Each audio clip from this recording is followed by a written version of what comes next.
రంగారెడ్డి జిల్లా రామచంద్రగూడ గ్రామ సభలో గందరగోళం నెలకొంది. ఇందిరమ్మ ఇండ్ల పంపిణీలో లబ్ధిదారులకు అన్యాయం జరిగిందని గ్రామస్తులు ఆందోళనకు దిగారు. రుణమాఫీ చేస్తామని చెప్పి ఎందుకు తప్పించుకుంటున్నారంటూ అధికారులను నిలదీశారు.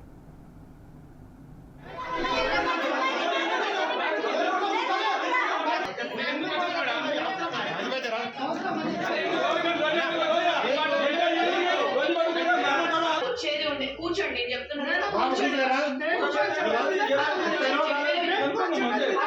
మరి వాళ్ళ పేరు వీళ్ళ పేరు వస్తున్నాయి. వీళ్ళు ఎందుకు కూడా పడతారు? వీళ్ళు పని లేదా పాట లేదా? వీళ్ళు వాళ్ళ పనులు వచ్చేసి మరి